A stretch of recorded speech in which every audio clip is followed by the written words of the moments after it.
We're back to the Neil Haley Show. My guest today is Dr. Charles Simkovich of Simkovich Concussions Institute. Dr. Charles, thanks again for stopping by, and I'm excited about us chatting about holidays because what's been happening here at Simkovich Concussion Institute, from the stories you've been telling me since I've had you on the show, is that so many people identify its concussions during these big family gatherings, right? Or are very anxious about these family gatherings coming up, especially with Easter time coming up soon. Yeah, well, as you know, the symptoms from concussions are far-reaching. They can be anything from pain to cognitive problems, but a lot of times, a lot of anxiety and depression and emotional upset and anger occur as a result of the concussions. And there's many physical reasons for this, most of which are able to be treated. As we've been talking about, the sphenoid bone, which is the major bone that the brain sits on, and it actually moves as we breathe and articulates with all the other cranial bones. There's a finding if the greater wing of the sphenoid is putting a lot of pressure on the right side of the brain, which is largely emotional, you can see a lot of manifestations of emotional issues.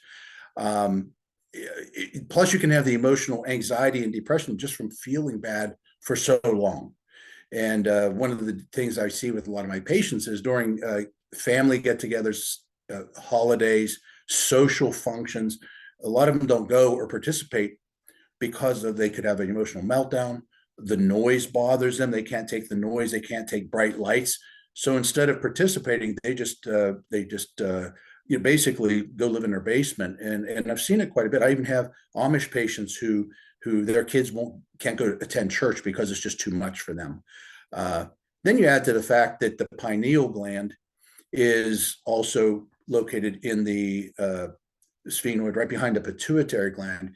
And the pineal gland helps regulate serotonin secretion, which is what's a problem during PTSD, post-traumatic stress disorder. So the person gets attacked from many different angles during a post-concussion syndrome. I mean, you got the brain that is not able to function properly. You have lights that bother your eyes because the optic nerve passes through the sphenoid. Your eye muscles attached to it. 3 cranial nerves that control eye movement pass through it.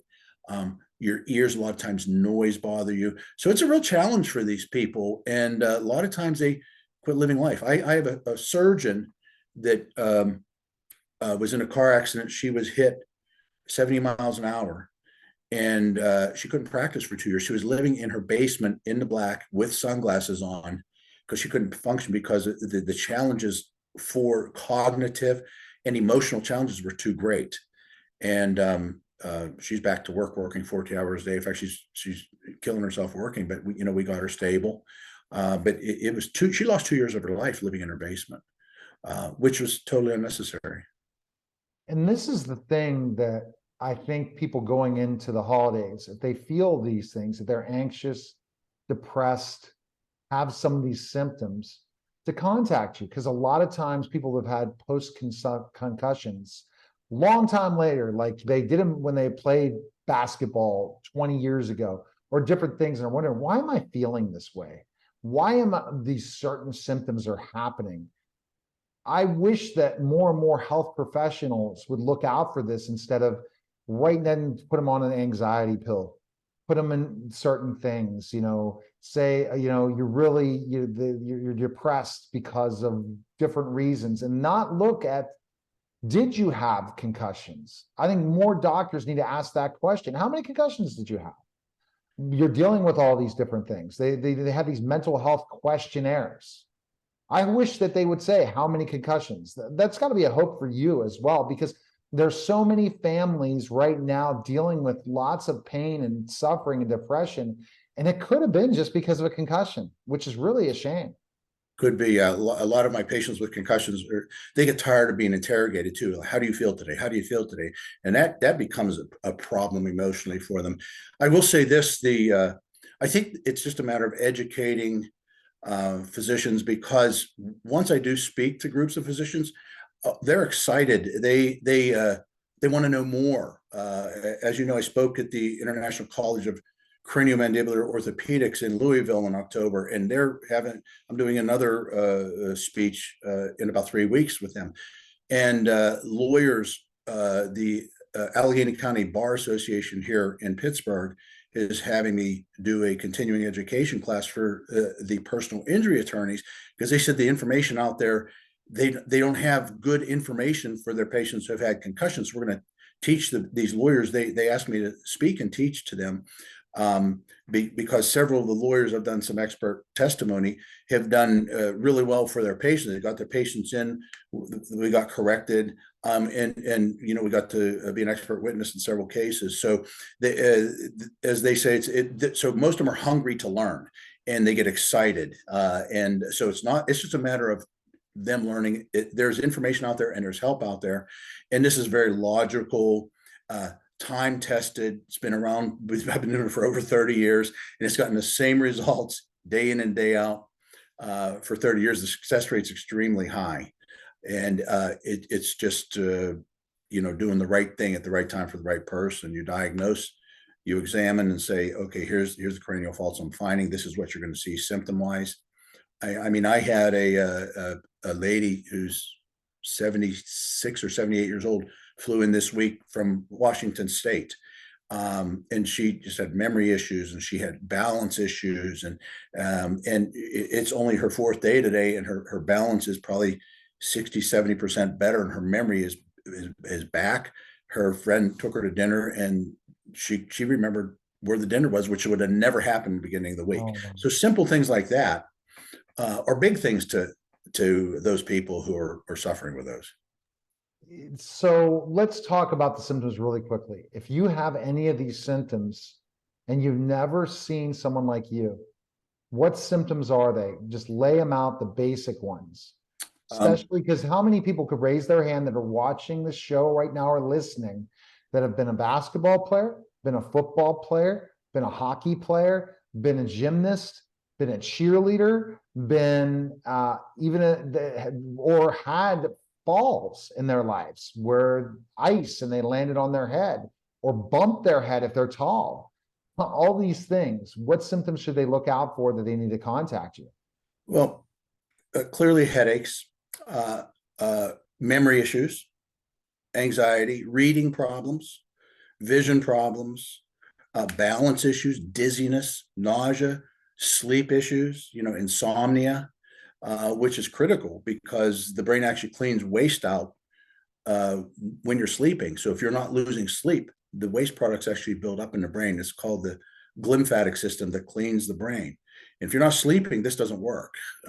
This research was done on that by Dr. Nettergaard in Rochester, New York, and she identified the glymphatic system, and then also did studies that show that concussions actually shut that down. So sleep issues, those are some of the basic ones. There's other ones like, some people who have concussions lose their color vision. Some people lose their sense of taste and smell. And most people don't tie that back to the concussions. And so, if people are aware of that, it basically people have to look for cause and effect. Here's how I was before my concussion. These are the symptoms I'm having after, cause and effect. What was there? What wasn't there? And probably if you didn't have these symptoms before your concussion, they're probably from the concussion. Wow. And then the other things lead to other things. Once you're suffering from one thing, you suffer from the next. And it just keeps building and building upon each other. And the thing. So if you have health issues and you're still like stuck, say, why has it happened? Now, here's a question regarding, concussions. What about other health issues? Do you see higher blood pressure because of concussions? Have you seen that ever? Or have you seen, the certain other symptoms of really chronic pain, diabetes, things like that from having a concussion? Have you seen any of those times? Here's what we do know.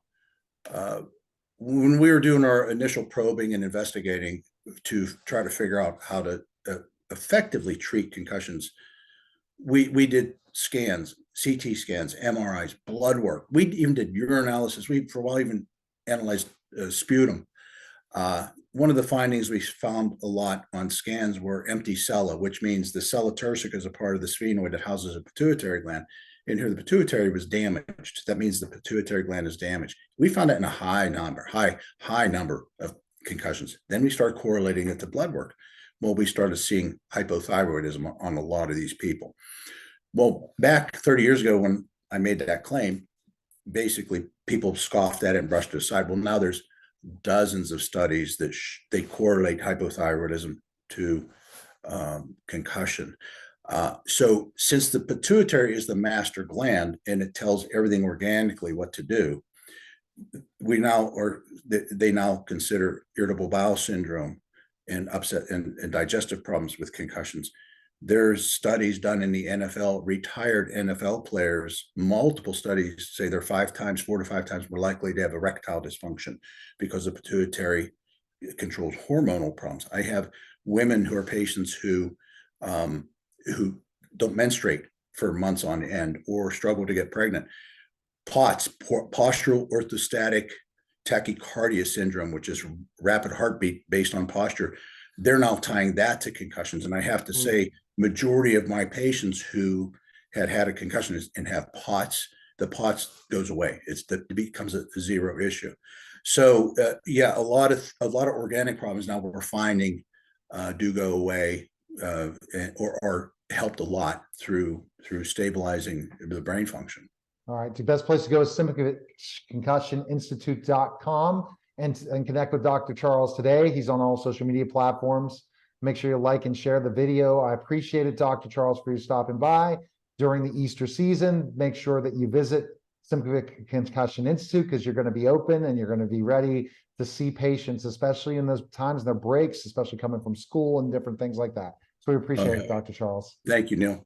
All right, you're listening and watching The Neil Haley Show, and we'll be back in just a moment.